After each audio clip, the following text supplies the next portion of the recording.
Hey everybody, welcome to the Millennial Stoner. My name is Joe Winchell. I am the Millennial Stoner. I say that every fucking week. This episode, just quick shout out, this episode is brought to you by Shakedown, located on Route 112. Check Shakedown out. Every Tuesdays, they have vendors. Go down, check out all their cool bongs, all their cool glassware, all their cool shit. Tell them the Millennial Stoner sent you, and they'll be like, what? Oh, but I'm really excited. I got a really awesome guest today. One of the first year I was in comedy, one of the fucking first guys I met out of Nassau, actually. So without further ado, ladies and gentlemen, Tom Crescenzo. Crescenzo? Yeah. Crescenzo, you got it right. Nice, man. It's good to be here, man. Thank you for having me. Thanks for coming on, man. Of course, man. I'm always appreciative any time out of anybody's day they take down to come and talk to me about bullshit. So I love talking about bullshit. dude, my knowledge of bullshit is endless at this point. I don't know about real facts. But No, bullshit. I can tell you all about it. No, I don't know. I know fun things that happened in like Uruguay in like 1812 with like some explorer. Like, you know what I mean? So Yeah, did you like know that's when he discovered the Komodo dragon? What? Yeah. Yeah, apparently. I know Snapple facts. You know, like I couldn't possibly tell you is actually happening in the world right now. But did you know that there was an animal called Steller sea cow that was like a 30-foot long manatee that got wiped to extinction almost 3 months after it was discovered? No, See, that's the thing. I have these random nuggets of dumb knowledge. Like technically, you're the smartest guest I've ever had on. A minute and 40 seconds into the show, and you've already just dropped. I've learned something. That was a scientific fact. You can look that up. I don't know about the 3 months thing. Weren't Snapple facts mainly debunked? Weren't they like? A lot of them, I'm sure, are just bullshit. I mean, they just put these interesting facts, you know, like something that might not even really be that much of a fact. Like you just open it, it's like cocaine is a hell of a drug. It's like, it's a weird Snapple bottle. I don't know. Yeah, I just remember because I had people like when I was a kid, they had like people had drawers filled with those things. There was a girl who had a collage. Wow. Yeah, just like you could just look at the Snapple facts. But then you like look at it was like I heard like I mentioned like thinking like oh like some of them weren't true. So looking at it and I'm just like. You know, like what is it? Like Abe Lincoln actually had robot legs. Did you know that? Like, really? Like holy shit! So, but you're on the show, man, and I'm really happy to have you here. It's good to be here, bro. So we will probably only talk about bullshit. So let's do it. We're gonna really go hard on High this. enough. I usually just rap and like interview people and shit like that. So without further ado, when did you start doing comedy? I started. It's kind of depends on what you mean by really started. Like.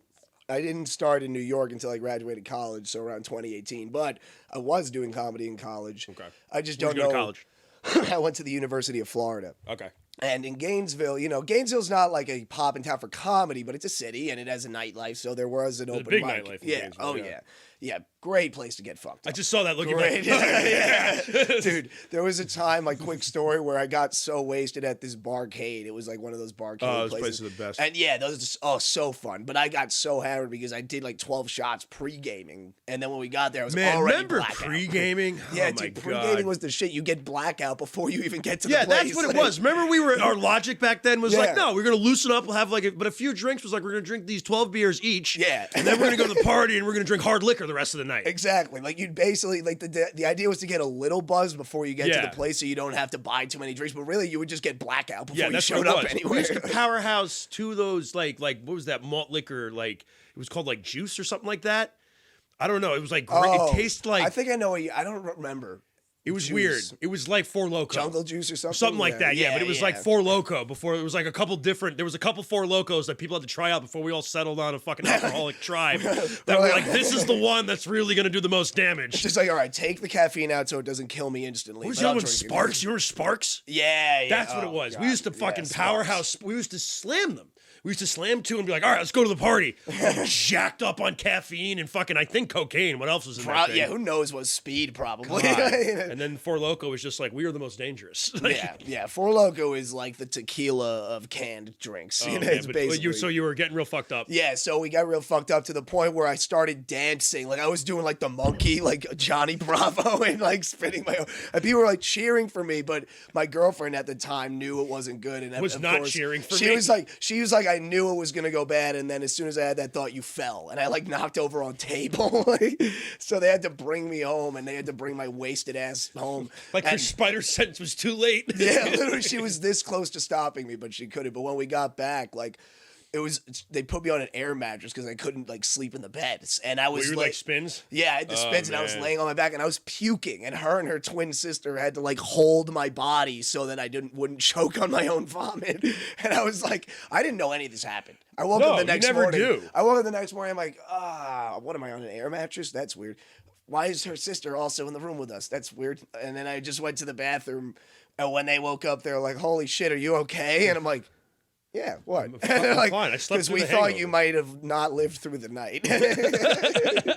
I was so fucked up. But yeah, that's the way UF was. Yeah. It was more of a party. Florida, outside Florida, it was party fucking state, right? Party, yeah. I mean, FSU is a party school. Basically, any big college in Florida. Remember Kreischer went? Bert Kreischer's from like FSU. Yeah, he went to FSU, and I got that was a rival, but like still also a huge party school. Basically, any big college in Florida is a party school, and even if the academics are good, like UF had good academics, but still, like people just get blacked out on the weekends and go nuts and shit. Like the first time I got laid in college, it was in the bathroom. it was in somebody's house. Such a good segue. It was somebody's house. Like this, because this girl was all over me the whole night. But she's like, I feel uncomfortable fucking in this person's house, and I'm like, I get that, but we could like go away. And then like the girl who like lived in the house like overheard us at one point. She was like, you guys can go in the back.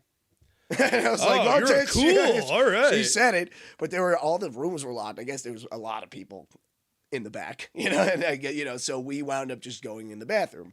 Nice. And like I was basically like fucking her bent over the tub, but people started knocking on the door. Go away! Like I have to use the bathroom, but I panicked. I was too fucked up. I didn't have the confidence. I was like, what do we do? And she's like, shut the fuck up. Yeah, she was so disappointed. She's like, I guess we have to go. And I'm like, yeah, sure. And then we walked out of the bathroom, and I walked out like a badass, and then she walked out just like, hi everybody. Dude, I remember like I was a bartender.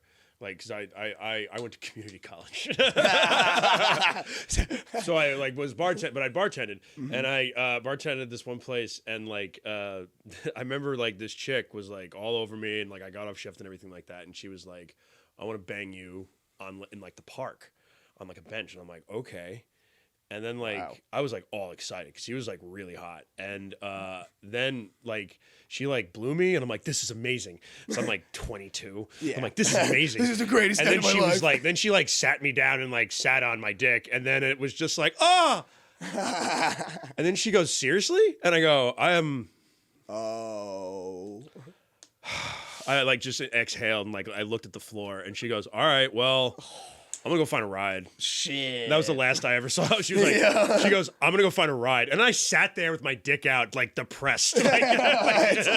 Like coming down from a heroin high. Yeah, that's what it was, because it was like, this is the greatest thing ever. And then immediate disappointment, 20-year-old me. Especially when it's like the first pump in. You didn't even have like a second. Yeah, and she was like a rock and roll looking chick.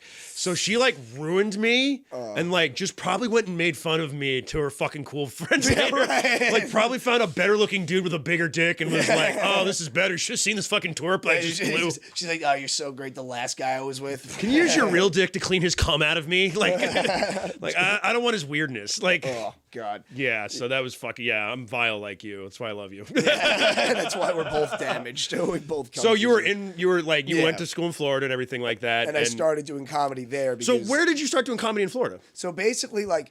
The real comedy scene in Florida is going to be in like Orlando or possibly Miami and like clubs down there. Right? Yeah, there's actually definitely Miami. Like, there's definitely clubs in all those big cities, but Gainesville is more for college fun, and it's not like that. But there are, of course, in any college town, there's a bunch of like stoner assholes like me who think they can be comedians. So like there was a comedy scene, like a small one. Man, I like to sit around and talk shit a lot. Maybe I could make some money off this. Right. Yeah, man, I have like mildly developed thoughts. Maybe I could develop an Dude, act. I don't know if you've heard my like breakdown of RoboCop while I was on acid, but I think I have a career in comedy because of it. Have you ever thought about how we're just all connected? It's like Bill Hicks says. Have you heard of Bill Hicks? Oh yeah, you were that friend who was trying to like your non-comedian friend. You'd be like, it's like this thing that George Carlin said. And they're like, what? Yeah, right. Dude, get the fuck away from us. Yeah, it's like, you mean that guy who died in 2008? Yeah, like whatever, dude. Like, yeah, it's like we're not interested in this. But that's really where it came from. So there was a small scene of people who had been doing. Some people had been doing it for years, Okay. and then some people were college kids like me. Yeah. And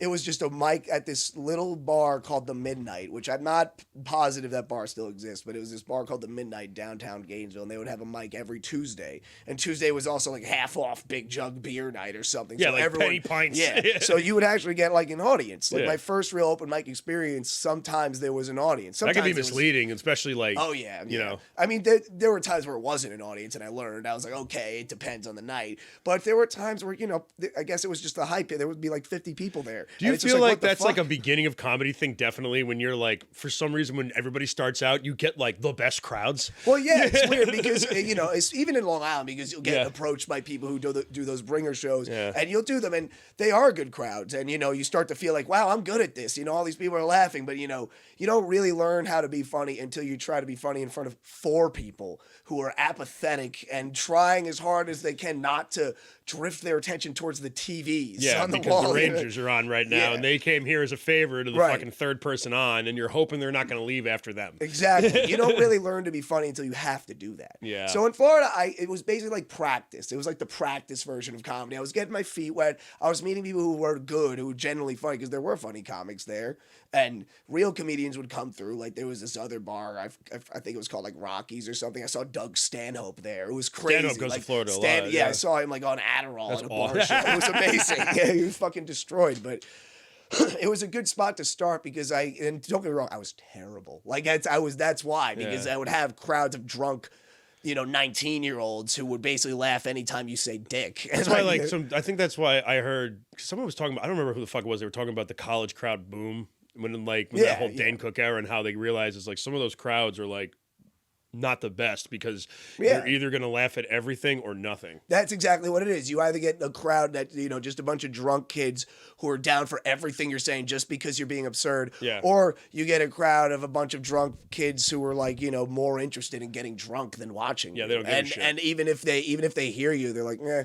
And Yeah. it's such a flip of a coin, but it was a good way to start. And it didn't get in the way of my schoolwork because it was just once a week, and stuff. So I was able to also like have my relationship and things like that. Wow. My relationship. Look at which the eventually- juggling that you're doing. Yeah, right. Dude, I was juggling everything. Buying weed with my parents' money, doing comedy, Making sure they didn't know about that. fucking my girlfriend. No, Wow. dude, I had so much on my plate. God damn, man. But it was cool. I met a lot of great people and a lot of funny people who I still like am somewhat connected with. Like one of my favorite comedians down there, this guy named Giles Chickering. Shout out Giles, Zorse Industries. He's this kid's hilarious. Like I genuinely recommend Guile? finding him. Giles. His name's Giles. Okay. Giles. And this dude just had such a weird style. Like he would just get up there with this crazy smile and just say like the most absurd shit. Like he would just be like, I want to be like it was like around Halloween. I think he said something like, I want to be a banana, but not for Halloween, just in general. Some shit like that. To Like, say something so absurd. Yeah. And he came to New God. York once and he had a rough time because, whenever you come to New York from out of state, you get I also think stuff brutalized, like that is such a hard sell in New York. That Oh, kind yeah. of niche. Now, I don't mean this in a bad way because I love stuff like that. I love absurd stuff, but like it's Yeah. a hard sell in New York. Absurdist, it can be done well, and also in New York there is a scene for alt comedy, Yeah, but big time. even the alt comedy scene, Yeah, in New but York, even that, it's man. not open. You'd No. think they would be open minded, but their No. definition of good alt comedy is even more limited than standard Yeah. comedy. Like, I don't love alt comedy. I'm going to put that out there. Of course, a little bit. no- yeah. Nobody but who if you really- do alt comedy, subscribe to my podcast. hey, look, if you do alt comedy, I would totally take the new followers. yeah, whatever, man. Whatever you do. But do your it's thing. like I don't diss it because I do respect Andy Kaufman and I like, love. the Well, stuff Andy like that, Kaufman was but that's the thing. Andy Kaufman was on such a level. yeah. Andy Kaufman was thinking things would be funny 20 years later, Yeah, and not yeah. realizing like, what do you mean? What does that mean? And then all of a sudden we turn around and I'm like, oh shit. Yeah, Like, exactly. Well, And there's no one will great- ever be that deeply funny. Right. He's evidence that there's great things you could do by being different and just trying to change the game with comedy. But a lot of Yeah. times it just winds up people go up on stage and they're like, I dyed my hair this week and I don't think it looks good. And then the crowd's just like, ah! And you're sitting there like, Like what the? what fuck? am I missing? Did Yeah. I miss something? Like, did he say something that I didn't hear? Like, I'm sure you have, but I know you'll just sit through some shows sometimes where it's like, I stayed up till 3 in the morning writing this stuff. And then the person that's like, well, a cat joke. And I'm like, yeah. Cat joke? Dude, it's horrible. Especially when it's a new one that you thought had legs and like you try it at a show and it just either bombs or gets a tepid shit response and you're like, fuck. And then someone gets up there. So it either might work or not at all? Like, that's a great, Yeah, and someone just gets up there in the first second of their set. They're just like, so my wife never fucks me. Thunderous laughter, and it's like, oh, come on, man, what am I even doing? Yeah, like, man. But then what was cool about Florida was just that it was very like it was open. Like I was allowed. I to feel be like the there's dirty guy. a pretty like vast array of people there in that scene. Especially like, in everyone's Gainesville. different. Oh yeah, especially Gainesville. Gainesville was one of the most diverse parts of Florida just because of the college. Diverse is the word I was looking for. Yeah, I don't know a lot. I don't know a lot of words, but I thought I knew that one. Yeah, but it was diverse, and there was a lot of different kind of comedians, and they were kind of okay with me being that douchebag. And there were other people who tried to be the dirty guy. Like I've seen some clunkers in Florida, some clunkers in Florida that make the clunkers up here look like got anything you remember? Geniuses. Any stories? Like, anything you would remember? Yes. Give us a story, please. This guy wasn't even from Gainesville. I don't know where he came from, but it was like this black comedian. And I say he's black because he was like, the only reason I mention that is because he was trying to ride on like the fact that like I'm black so I can get away with it. He was like pandering, if you will, a little bit. Kind of, yeah. But he was trying to be the conservative black guy. Okay. And like, but he didn't have a single joke. Like here's the joke I remember. Like he gets up there, he's offending everybody with everything he says, and then he says this one joke that I'll never forget. He raises up his hand. He goes, "So who here likes rape?" What the fuck? Yeah, and he's just standing there with his hand up, and the crowd of terrified college students just like staring at. And he's like, "Who here likes rape?" And nobody obviously raises their hands. Because like, why would you raise your hand when somebody asked you that? And then he goes, "Well, who here likes socialism?" And of course, like a couple of like people in the crowd, like, raise their hands because it's college. Yeah, but then he's like, okay, well, if you like socialism, that's rape.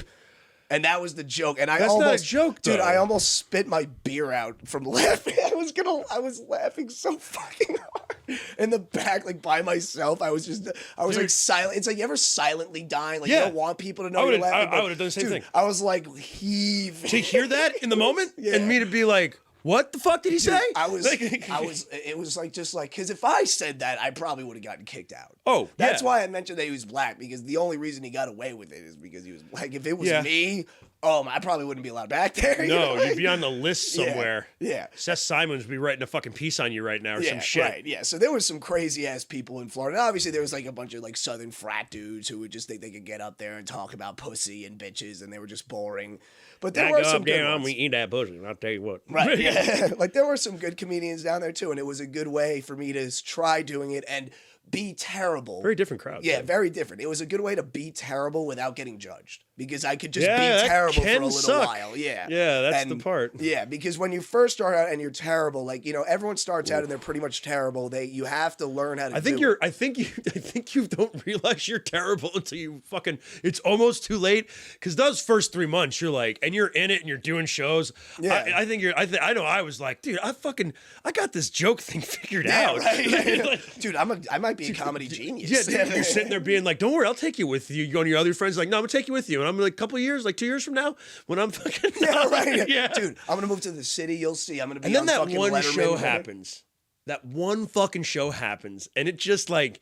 And you just go outside of the club. Like, no one laughs. Yeah, your first real bomb. You walk bomb. outside, and it's usually a club. Yeah, dude, your first really bad bomb is an awakening experience that every comic needs. Yeah. Every comic needs their first real bomb. And I didn't really start bombing. Like, of course I bombed in Florida, but I didn't realize I was bombing because it was more supportive. Yeah. When I got to New York and I really started bombing, that's when I was like, oh, shit, no, this takes work. Like, I'm going to have to try to get good at this. Like, I can't just like be a crazy fuck and expect people to vibe on that. That was the same fucking realization I had. Yeah. And I went it to was like bad. At the beginning it was very discouraging. Yeah, it was extremely. I remember I don't have a girlfriend, but I remember I was just calling. I called an ex girl. I was sad outside a Broadway comedy club. And you just needed to talk to someone. We've all done it. Yeah. And I just called her, and I was just like, she's like, hello, and I'm like, I don't think I should do this anymore. And she goes, what the fuck? Like, she's like, what are you talking about? I remember being like that, like, do you have a moment like that where you walked out of something and you were just like, I guess I'll do carpentry now. Yeah, dude. You know what the worst moment for me was? It was like the second time I did the Long Island laugh off. The first time I did the Long Island laugh off. Oh yeah, the laugh off was a thing for me too. The first time I did it was actually fun. It was like in the beginning, and that was when they would still do it in like the big room at Levittown. Yeah. And like it was awesome. Like I had a big crowd. Everything I did was working, even though I didn't advance. Like because I went overtime. You felt like you're like whatever, they left. You walk out with that. Yeah, I didn't care that I didn't advance, and I didn't really expect to advance, and I did well enough, and my friends were there, and they were like, you that like was 2 cool. years in at that point? I was probably, counting Florida, yeah. Yeah. But like really, as far as like New York, I was just starting, and it was cool. So it was probably an ego boost a little bit for you too. A little bit, definitely, because it felt like, wow, like what if I tried to get into that club and maybe get on those shows more and stuff? Yeah, like what if this starts to really work for me? Yeah. So then the next year, it was at the brokerage, and like I didn't have any people to bring, but I really just wanted to go up. Like I knew I would advance. Yeah, I wanted to go up. I wanted to get a set. Good mentality. I like that mentality. Yeah. I even wanted to film it. Get a nice tape. Whatever. Because full crowd, why not take advantage? Right. Yeah. So I'm driving there, and I'm all right. Not only am I bringing no people, I'm gonna be late, and it's fucking Ziegler running the show. Oh, so Ziegler. I know Zach Zorovich and Mike Nicole are there. So I text Zach, and I'm just like, hey, could you guys like just ask Ziegler if it's okay if I go up? Like I'm not bringing anybody. Like I'm gonna be a bit late, but just vouch for me. And they, like I'm on my way. Like I did sign up through the email. I was like I'm on my way. I'm signed up. Okay. Yeah. And they're like, all right, yeah, we'll let him know. And he almost wasn't gonna throw me up, but they vouched for me, and I thanked them for that. They're homies for that. And when I got there, I was like one of the last people, and it was a big crowd, and they were a good crowd, and people were doing well, and I thought I was gonna do really well, and I just went up and I ate dick after dick after dick. I just ate dicks the whole time. How much time was it? 5 minutes, right? It was only like 5 minutes. But in eternity. It felt like an hour. Dude, every single thing I said got no laughs. But it's not even like people weren't paying attention. People were looking right at me like, what confused. are you doing? Yeah. It was just like, who are you? Because why are you you here? think sometimes, and this will happen, and I've seen this happen to people that like aren't really funny, but when you get in that pocket of like a guy that does really well right before them, and then like it's a pretty good show, so the crowd's just really rolling. Yeah. So like somebody that isn't really, but it doesn't matter. They say the college thing, you can say anything. Yeah. But sometimes that has the reverse effect. I think too. It does. You try to say anything, but then like the crowd wasn't down for anything. Because you were not as good as the last guy. Yeah, and they notice how much worse you are. Yeah. And I didn't have the energy. I had none of my people there, so like I didn't bring any, but nobody could even laugh out of pity. Yeah. People were just absolutely disgusted with me, and I bombed, and I got down, and I just felt like such shit. I don't even think I talked to anybody that You just left? I think I like almost cried and like went home. Yeah, I know. I was like, that happened. I was like borderline gonna cry. I've seen that happen before to other people. Yeah. Yeah, it was the worst part. Oh, it was the worst. I walked out of Broadway Comedy Club. You did that thing as a guy where you just say goodbye to everybody and you're like bye. And I just had this thing and I just wanted to get like 5 more feet away before I started visibly crying in public. Yeah, it's that bad. And the worst part of it was the fact that I asked Zach and Mike to like vouch for me and just like try to get me on stage, and like he wasn't. You felt embarrassed. Me up. Then. I felt like a complete idiot and an asshole, and like I just like I literally was gonna quit after that. I was this close to being like, you know what? Yeah, that was just stupid. Like what I'm doing is stupid. Yeah, that was for me. It was I came off of doing acting, which was unsuccessful in my entire 20s. So I was like 29. No, it's like 30 or 31 when this happened, and I was just like, what am I doing? Yeah. Like, oh yeah, this is where the real money is, huh? I said that to my ex-girlfriend on the phone. Oh my God. I was like, just like in front of like a fucking Sbarro, just like crying. Yeah. People are like driving 3 Mexicans and some white lady staring at me while they're eating their fucking sandwiches. And I'm like, what's this fucking idiot doing? People drive by, they're like, that guy's. Is this guy? Like, we're good fucking. It was on the Long Island Railroad. It was ridiculous. But you need that. You do need to learn. You need to learn those that can happen to you. That's the only way you can become good. Every comic is bombed. Some comics claim they've never bombed. Like I've seen Jim Gaffigan say he's never bombed. That's a lie. Like every single comic is bombed. And you just have to. Otherwise, you'll never learn what doesn't work. Yeah. That's the idea, is you're supposed to try to learn what works and what doesn't work. And eventually, if you get to a point where you're successful and you make a living off of it, then you really don't want to bomb because you're supposed to be like refined at that point. Yeah, exactly. But when you're at this point where you're still working towards, getting that to that level, it's going to happen because you're just trying different ideas. And sometimes the whole set won't bomb, but a joke will bomb, and like a couple jokes will bomb. Which I hate that more.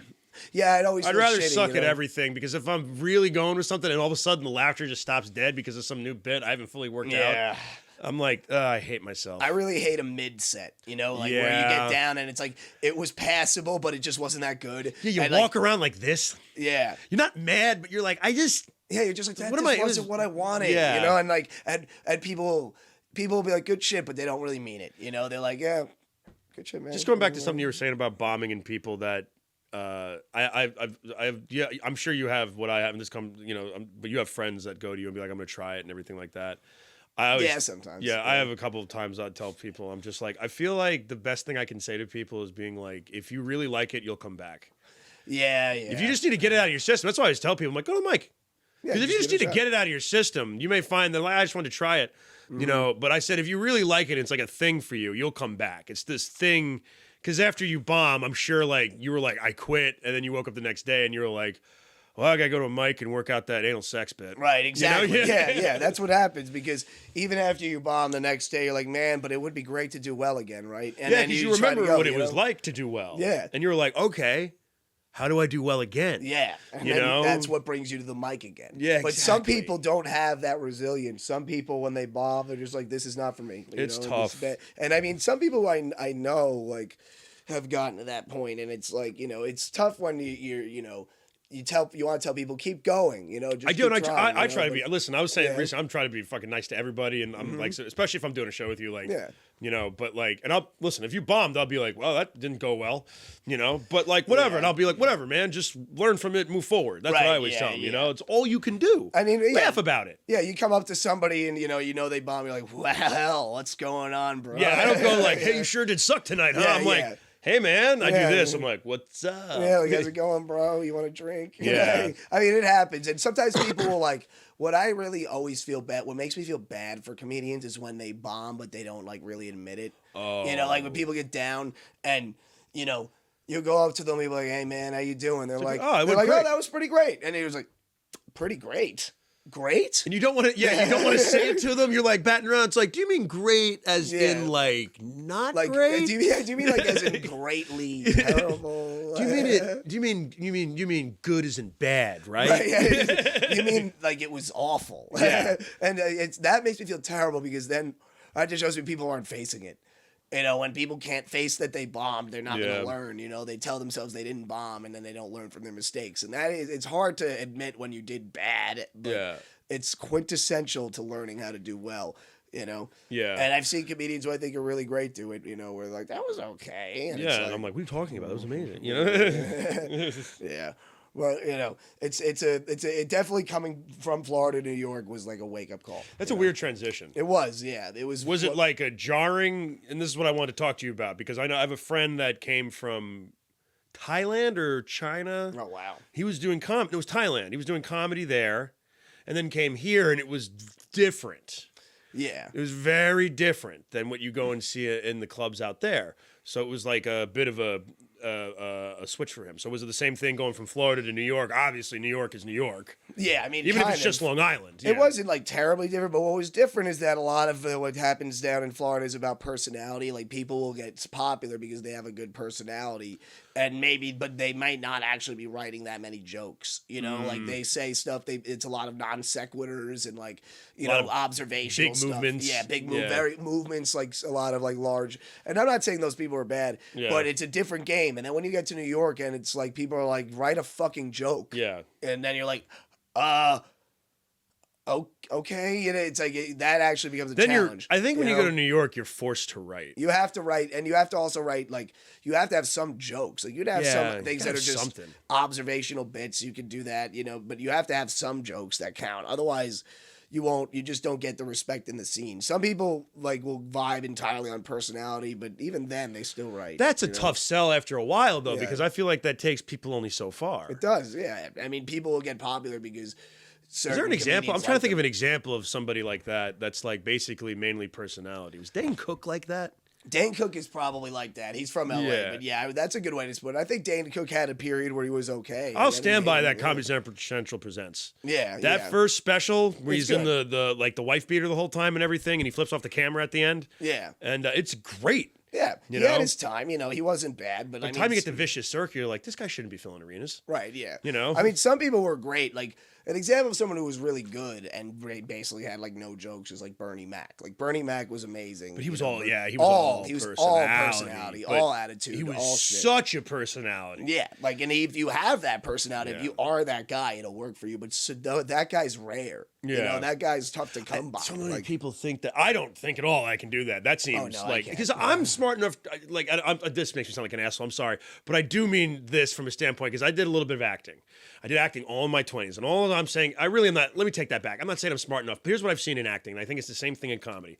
There's a bunch of people in acting that think they're going to get plucked out of obscurity because they're running on a beach. right, I know yeah. a lot of people like this, and it's very, to an extent, it can be delusional. But the real way to do acting is realizing if you want to act, okay, act. You can do extra work. It's very easy. You don't even have to be that fucking good at it. Right, yeah. You don't have to be You good can at act in it. a sexual harassment video. Exactly, man. Like if you want to act, people always think it's this Daniel Day-Lewis level, but no one's plucking you out. It happens, but it is fucking rare. It's so And the rare. dudes who are like super like celebrities, like the Chris Hemsworths of the world and everything like that, they've got a charm that you just don't have. Yeah.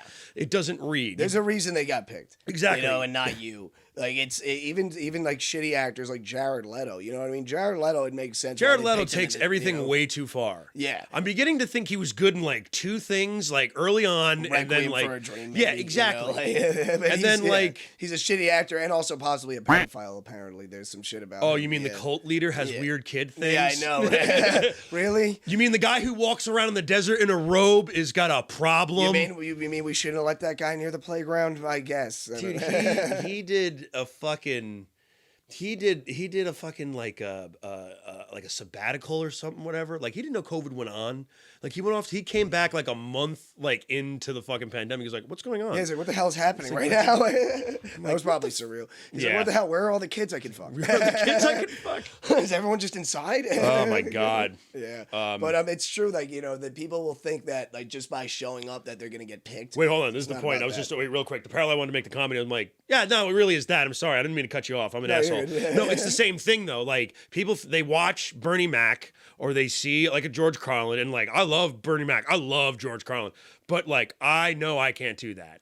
You know what I Yeah. mean? It's like, I'm not that lyrically inclined, and I'm not the first. They were also the first to do a lot of things. Yeah. So you're just mimicking something that's already been done. Right, Just yeah. be you. Right. Start there. I think that's what I learned. Yeah, you have to just be yourself, and you have to figure out what it is that makes you funny. Yeah. Not what it is that made George Carlin funny that you Yeah. can do, because that's just ripping somebody off. It's like doing Yeah. it's like being in a band and just doing the Beatles. Or Yeah, just it's like you being can always do Metallica. cover. Yeah. Do you get a little annoyed every once in a while? You hear about these shows where it's like, see someone do the comedy stylings of like Richard Pryor or. Oh, like, I hate that. I don't like it. I think I just don't see the point in that at all. Like, I just don't think get I that can at listen. all. Number one, why would you do someone else's jokes? Right. It's not like You know when it's you know not when you like do someone else. music. You know when you do someone else's jokes when you and me are hammered out front of fucking some bar show and I'm like Greg Giraldo and you do the fucking you know, let's just say I go out of town and I snort a bunch of coke with a stripper. Let's Right, just yeah, say yeah. that's fun because it's just you and me out front talking Right. about one of our favorite comedians laughing about his bits. Yeah. I'm not paying money to go see someone. It doesn't. People No. people pay money to see a cover band dressed up as the Beatles. I'm like, it is not the same thing. Not at all. Music is not the same. It's not as the same stand-up. at all. I like listening to the Beatles is like, you know, if a cover band's playing it, that's just Beatles songs. Because It's you like, can riff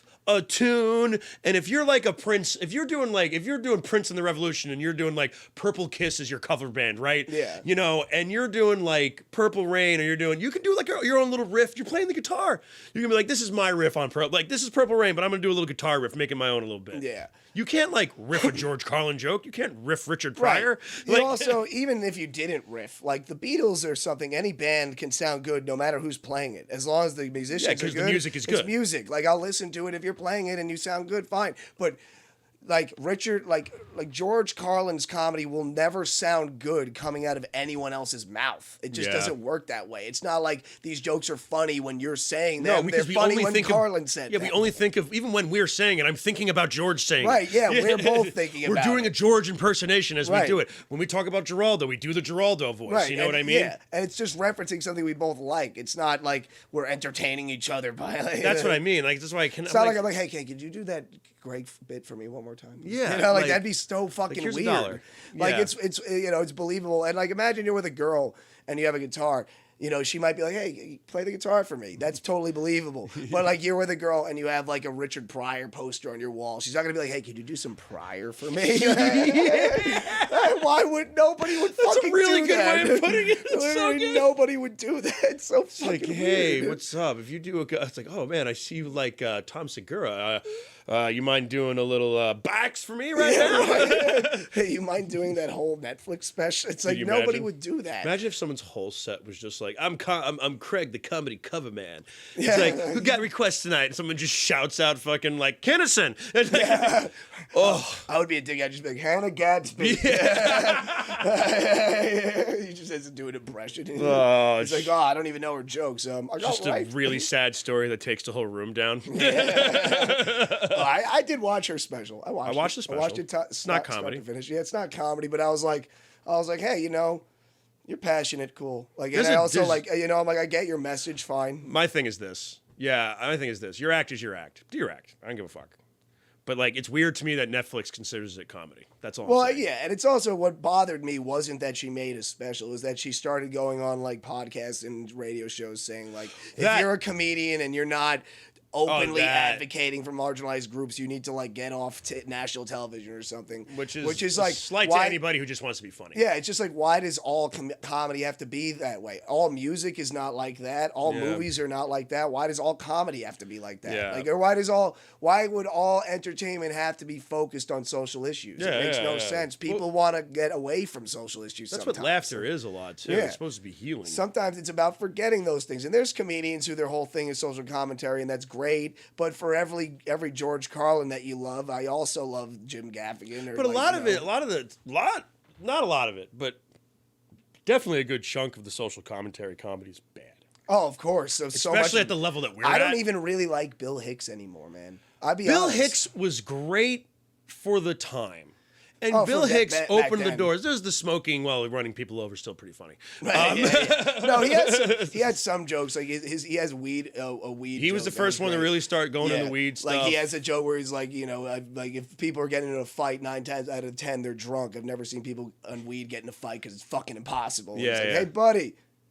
Hey, what? Yeah, he was simplistic. So he had good stuff, but like the social commentary, like, yes, you're right. At the time in the 90s, nobody was really saying that shit. Yeah. Nobody really thought about those ideas. It was new. It was kind of groundbreaking. Yeah. I could see why people gravitated towards it and said, this guy is breaking the mold. Yeah. But you look back on it now. No, it's 30 it's a years Reddit later. philosophy. You know, like, Well, yeah, the thing, but see, that's the thing. A lot of it, and I always say keyword comedy. yeah. And I'm like, a lot of these, you know, people take the fucking, anytime I see like a comedian on some fucking meme, I'm like, they don't get it. Yeah, I You know hate what I that. mean? I hate that so much. You Don't know? make memes out of comics. Make memes out of original shit. You know, if you're gonna make memes, which I tend to go back and forth with liking and hating memes because I'll see memes where I'm like, all right, that shit's funny. Like, but then I'm like, sometimes people just it's just so oversaturated. sometimes it's used in the wrong. The quote is used completely wrong. Right, yeah. You know what I mean? Yeah, even The only one I admit I post all the time is the George Carlin. Have you ever noticed the people who are against abortion are people who you want to fuck in the first place? I mean, yeah, we all posted Yeah. that when they announced the whole Yeah, Roe v. Wade but thing. like I see it used a bunch of other I've seen people use other like quotes and stuff, and I'm like, ugh. Yeah. Sometimes it's over a Peaky Blinders picture, and I'm just like, what the fuck Yeah, is like, this? what is going on? Or like sometimes it's like a Bill Burr quote and it's like connected to some really twisted political view that doesn't Yeah. match, and I'm like, what the fuck?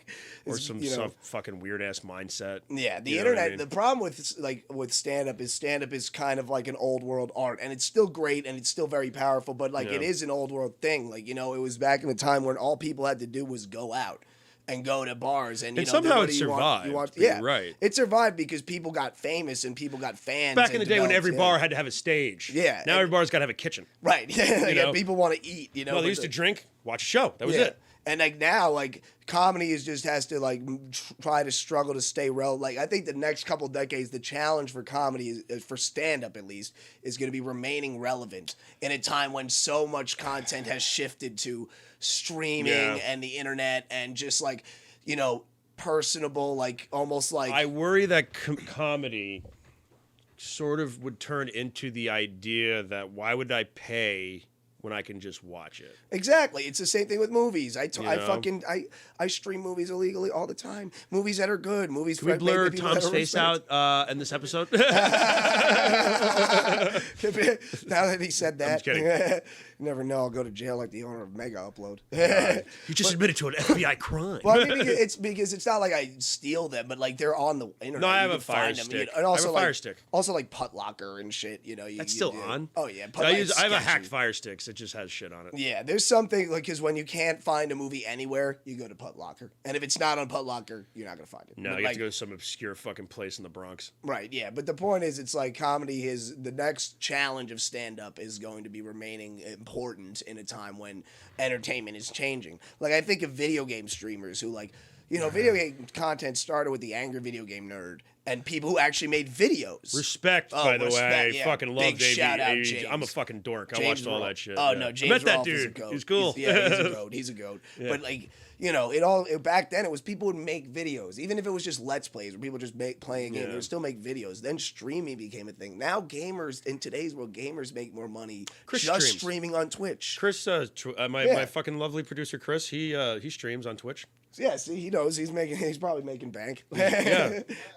He's just like, yeah, you're right, maybe. We'll talk about people that later. it's like funny that like content creators now are like connecting to their audience just immediately. Like it's a lot not of just that's live. bled into comedy though. It is, and the problem and the reason why I try not to be old school because I hate when people say that. It just means that you're unwilling to change. But I do have an old school mentality when maybe it's more stubborn actually than being like. Because of the boom of like the YouTuber and like a lot of these people started playing clubs and everything, which was pretty, in my opinion, bullshit. Oh, it's terrible. But what's starting to happen now is after the year has gone by, 'cause a lot of this started to happen right out of the pandemic because everybody got fucking hooked on podcasts deeply in the pandemic. Yeah. And now they're like, I want to go see them live. So like, and you realize that it's just the one show. Right. Yeah. And when you realize that you can that's when I think that.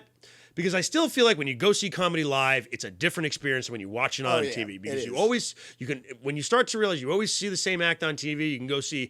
That's why I always tell people, I'm just like, you want to see John Mulaney or whatever the fuck, hang around, just go check the cellar. You'll probably come down there. Yeah, you can see it for $35. Yeah. You know what I mean? And get chicken fingers. And you'll do something really interesting that you've never seen before. Yeah. And then a lot of my friends are like, I'd rather go see him on the polished material. And I'm like, do you really think his version of unpolished material is going to like be bad to you? Like, come on. Plus, like the unpolished shit can sometimes be the greatest. You see a joke that kills that he may never put in a special. And I think shit like that is what's going to keep comedy alive. Oh, it will. But I think we're in this weird half-assed boom right now. We are. Where everybody wants to try it. A lot of people aren't good at it. Yeah.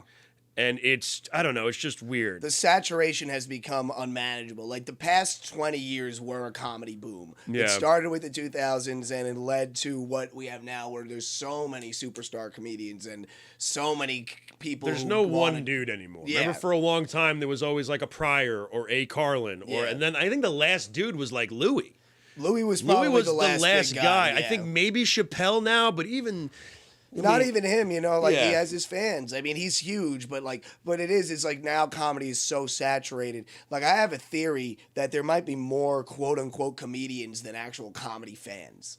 Like more people are it has to into go back. comedy. It has to circle back around. Yeah, more people who are into comedy are probably also trying to do open back mics. That up. You know, like and whereas I feel like the comedy fan where it's just a guy who likes comedy is less common than that. Like, and that's weird. Like, I feel like I grew up a fan of comedy. Yeah. I always looked at it as this seems really difficult.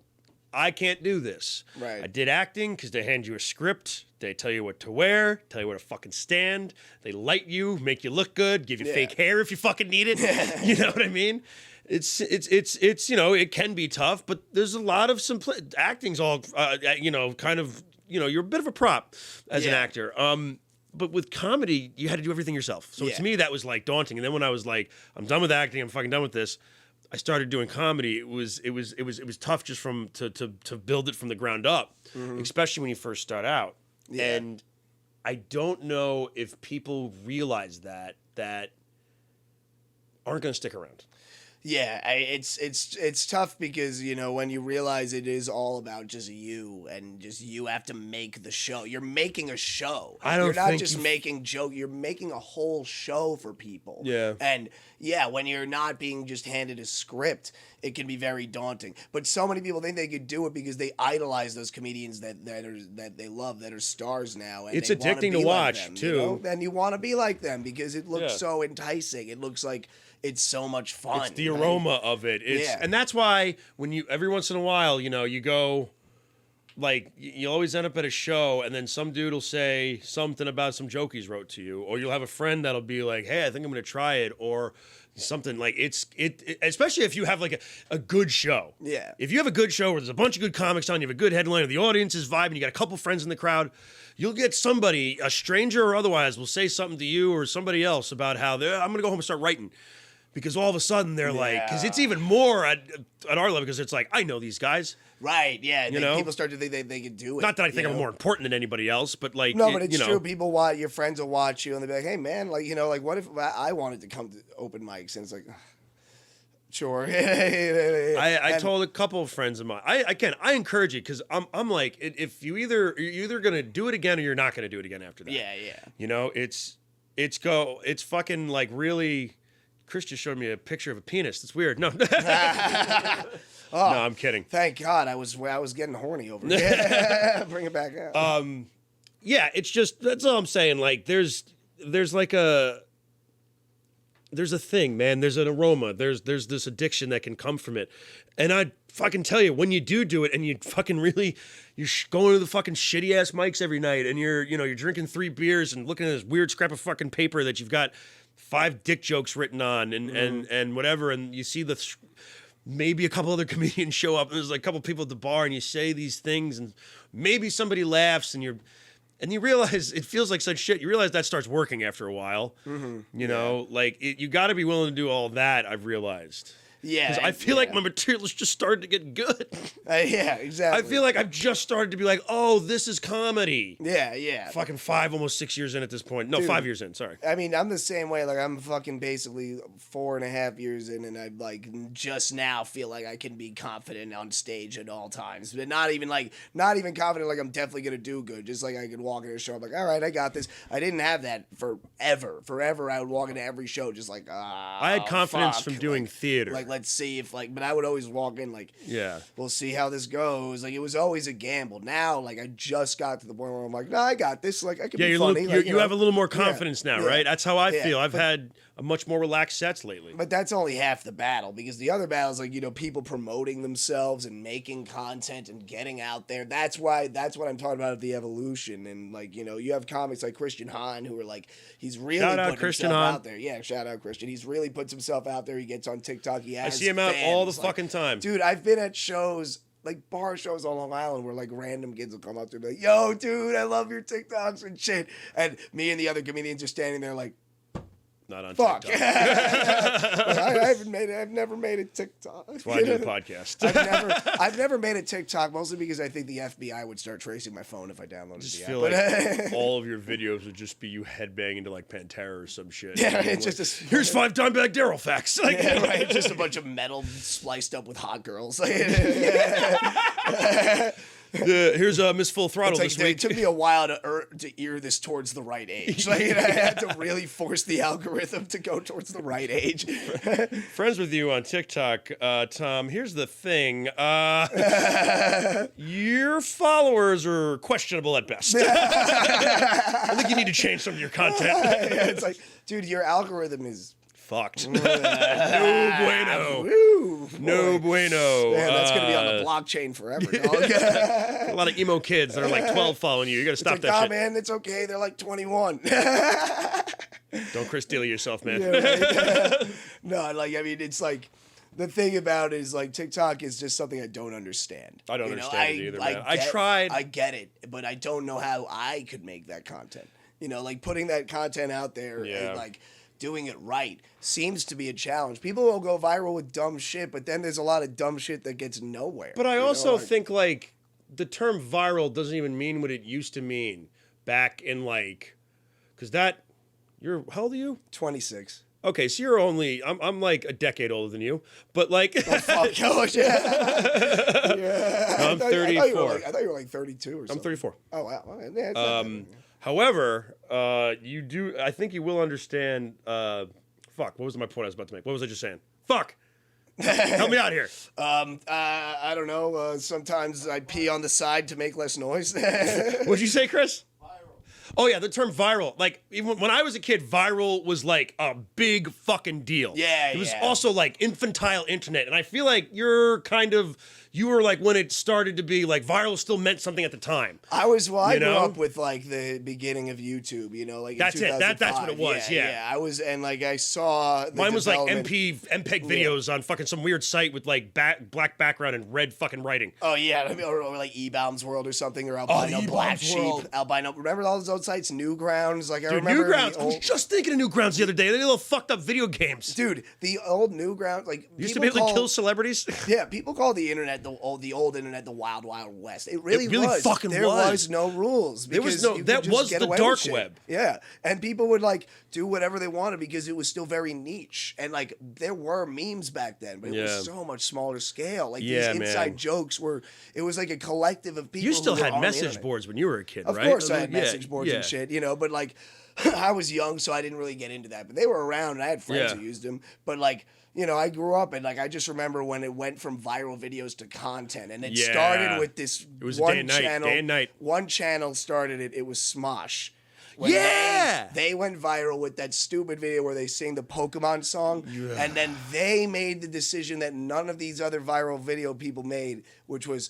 Let's keep making videos and consistently. Like people would go viral and then make another video like a year later. Like the Numa Numa guy made like some shitty sequel to the Numa Numa video. That Do you remember even like the stuff that I remember the deep underground stuff? Like there was remember the Unforgivable shit? Yeah, like, that was like deep. You had to go on eBaum's World, and it was like 8-9 videos of this dude just talking shit. Waffles, bitch. Yeah. Like you know what I mean? People would put shitty like crazy shit out there. Like there was some content. Like I always remember Madness. Do you remember like Madness on Newgrounds? Which was literally just like videos of weird little animated avatars killing each other. Yeah, just shooting the shit out of each other. But like shit like that would get a cult following. That's how South Park kind of popped a little bit. Spirit of Christmas too. Like you could watch it online. They were all they were not only just online, they were like tape trading. Like back then people were still trading tapes. But when Smosh came out and they went viral hugely, and they said, let's keep at it. And they said, let's keep at it on YouTube, and they were the first ones to really start that trend of like the online content creator, the guy, the guy, whoever it is, either one guy or two guys who they make funny videos on YouTube. Yeah. And whatever it is just that they just make it. And they inspired like Niga Higa, and then they inspired. Eventually, it led to people like Fred. Fred. I know Fred. But like before them, videos would go viral and get popular, but then nothing would really happen. Like maybe the guys would make more videos or something, but no, it wouldn't really pop off the way that they did the first time because people didn't go to the internet for stuff like that back then. It wasn't as common. People wouldn't go to the internet to watch something regularly. You'd go to the internet to see something weird. Because TV was still so prevalent. Movies.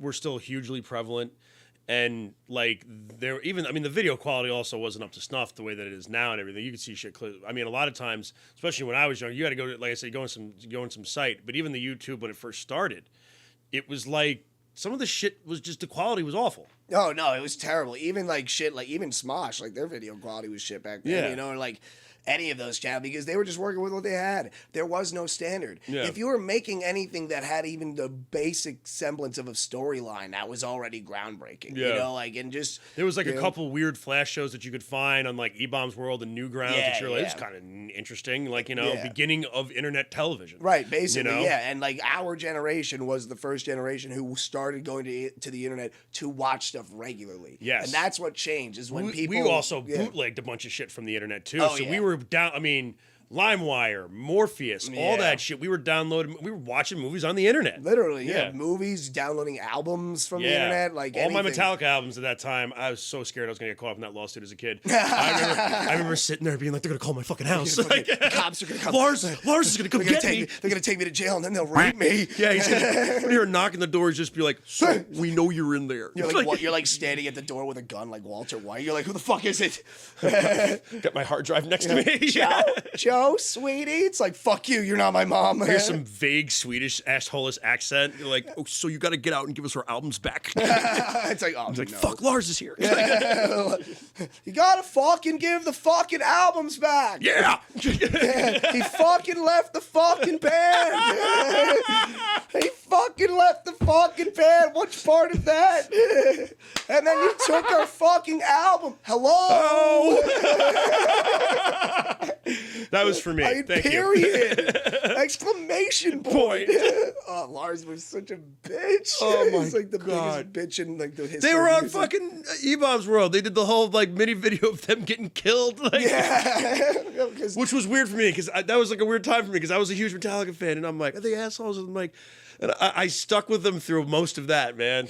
That was probably tough, especially during the Saint Anger era when like they just dropped their worst album. Yeah. And then they dropped that movie, Some Kind of Monster, where they all just acted like pricks. They all acted like pricks, and it was also sad because like especially Hetfield, he like was a clear alcoholic, and they were like, "Yeah, film me breaking down as a human being." Yeah, like, it wasn't cool. It's not like the only good part of that is you met fucking Rob Trujillo for the first time. Yeah, and he fucking shreds battery, and it's awesome. Yeah, that was cool, but it was still just like the Pantera videos from the '90s where they just filmed themselves partying. Like, dude, those I had VHSs of. Yeah, those are insane. Those videos are insane. God, that definitely fucking set my tone for my 20s.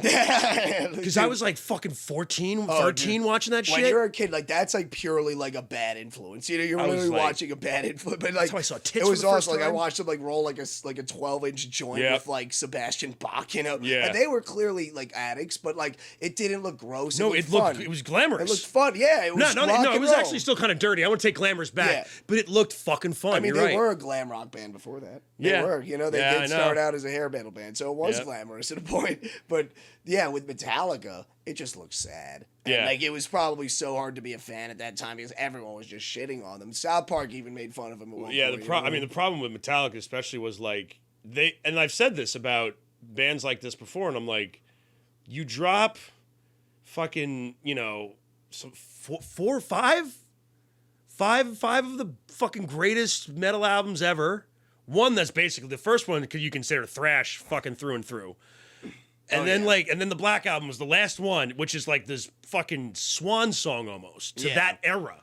You know? Yeah. Like it has a little bit of Ride the Lightning in there. It has a little bit of Master of Puppets in there, but it also is really fucking original. And that was the album where they changed though. Yeah, that was. And everybody was like, oh, you know, it's a little different, but it was still good. It was still 10-minute songs. It was still heavy, and it was still metal. Yeah. But they had their first big hit, Enter Sandman, and that's when the labels, and it was also the 90s, and the 90s saw that came out in 90 or 91, right? I think Black Album actually came out in 90. Okay. But it was like, you know, at that time, like that was the beginning of the grunge explosion and the beginning of the alt rock rise and just which was Nirvana and Depeche Mode and all that shit. You know, Soundgarden. Yeah, Soundgarden, yeah. And those bands were hitting it. That Seattle sound. Nobody saw that fucking coming. Nobody, because it just was random. But like they hit something. These sad fucks from Seattle. Yeah, just a depressed, like womanly dudes. My name's Kurt Cobain. Just a bunch of dudes who look like they come as fast as you did. The loser. Yeah, the loser Prince. I was just like,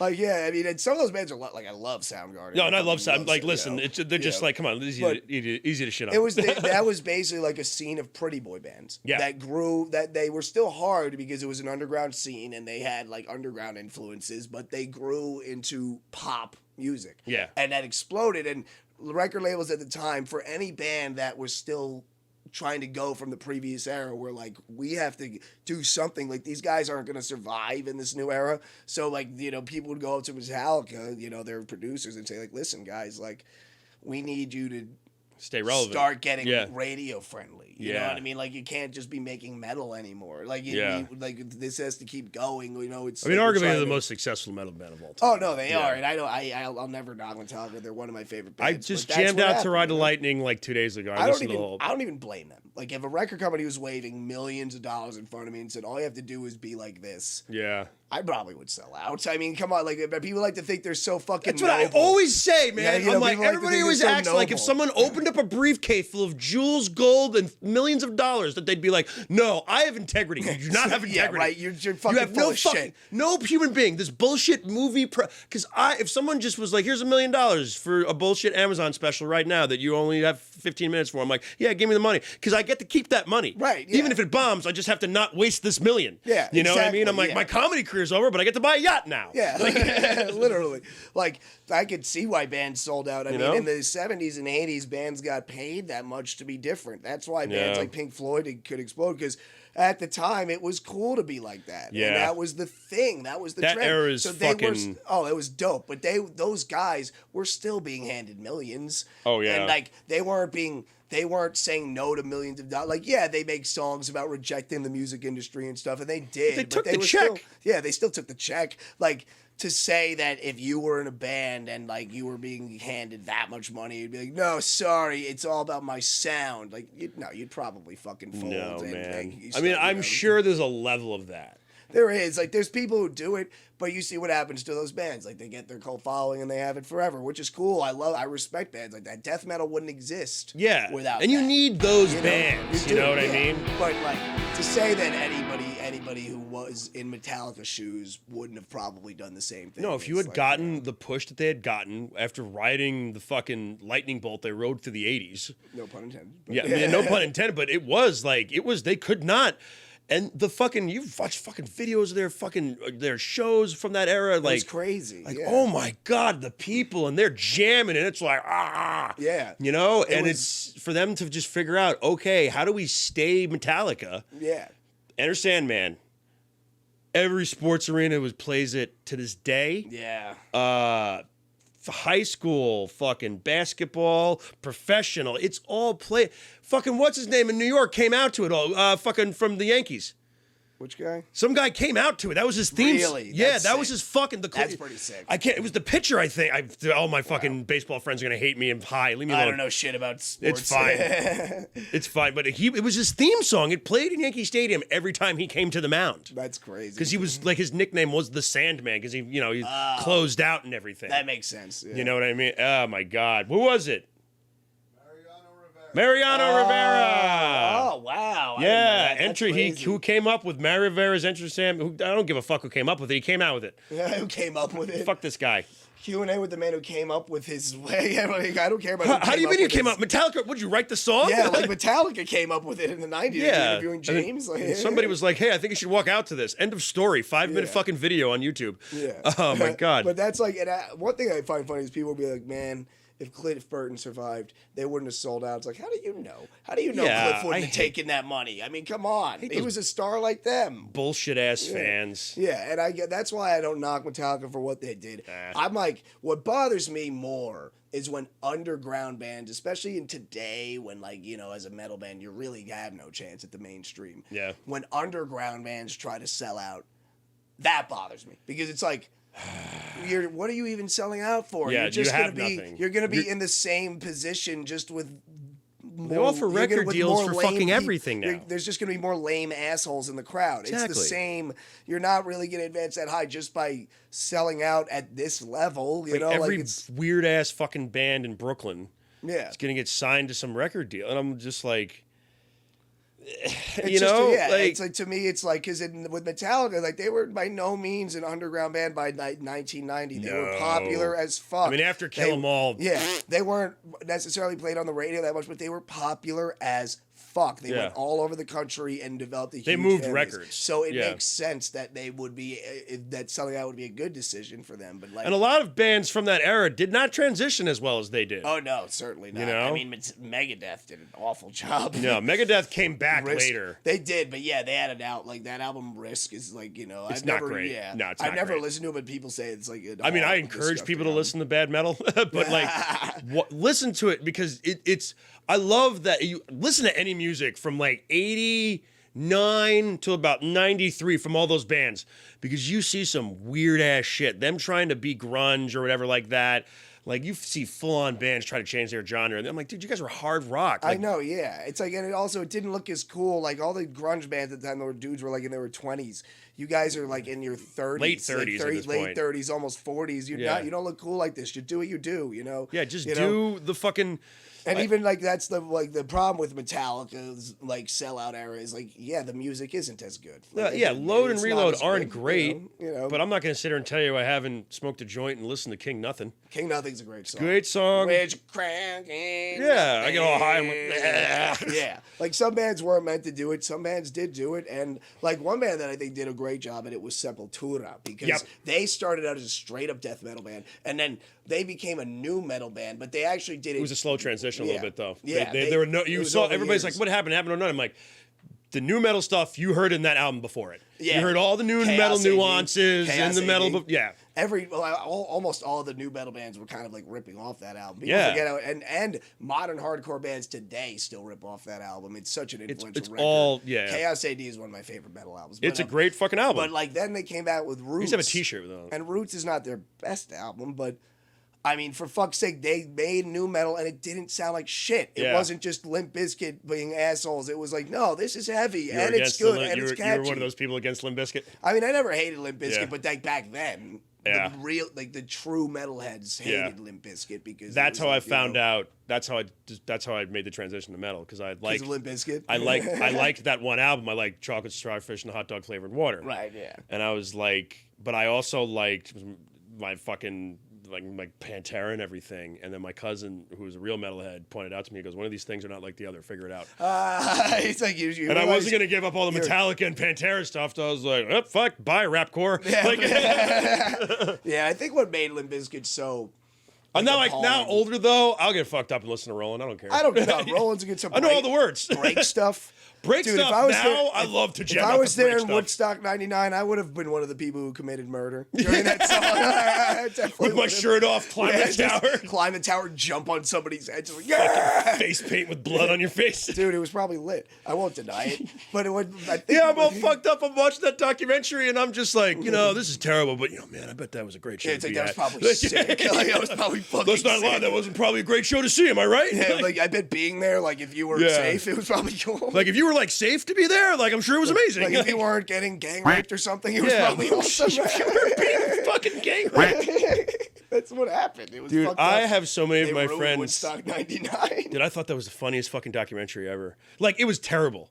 Like what happened, obviously. And Oh, everything the like whole that. show was a nightmare, though. It wasn't just them. I Yeah. mean, for example, like That guy sucked. Yeah, I the mean, guy for- who ran it, he yeah. came out. They have a video of him being like, "No, it's all your fault." Like I Yeah, put on a show for everybody. it's like, fuck yeah, you fucking shithead that no one cares about. Oh man. But like, even like Rage Against the Machine played that night too, and like even they had problems because like Yeah. they did this thing where they like they wanted to like light the flag on fire like halfway through their set, so but they had a flag covered in gasoline on stage Yeah. through the whole set, and they're basically huffing gasoline while playing music, and it's like how do Yeah. you stay coherent? You know, Yeah. but Ugh. when I was bringing up Rage Against the Machine is kind of like I think the reason so many people were appalled by Limp Bizkit was because it wasn't just that it was rap and metal, because Rage Against the Machine is rap and metal, and that's a very respected band that people love. and to people this day. will defend, Battle for Los Angeles as Oh, one of the yeah. greatest. I mean, I've had arguments with people saying it's the greatest metal album of all time, and I've been like, it's not technically metal. Yeah, But yeah, I'm just like, like, it's but hard- they it's will hard just, But I alternative, but- see why you would jump to that. It's a very good album, Yeah, and it's their it's most angry. commercial technically, but Oh yeah. I'm much more of an Evil Empire guy. Yeah. Of course. Evil Empire is the best, but I mean, it's like that. The reason I think people hated Limp Bizkit is because they weren't just mixing rap and metal; they were also doing like the, the WN word. Yeah. Like that's basically what they were. Yeah. They were they were trying to be black, you know, which Well, is they like and did at a the cover time, of Cypress Hill's "Kill a Man," which is and I mean they're not black, but you know, yes, they did a cover of like an and ethnic Pistol Grip rap, Pump. you know. Pistol Grip Pump, I think, was Yeah. on Bulls on Parade or some shit, and that's a Cypress Hill song. I love Cypress and I'm Hill. not knocking him for doing that, but that's why people hated it, especially in the '90s. Like that was really like there was. Did they a make divide. another album?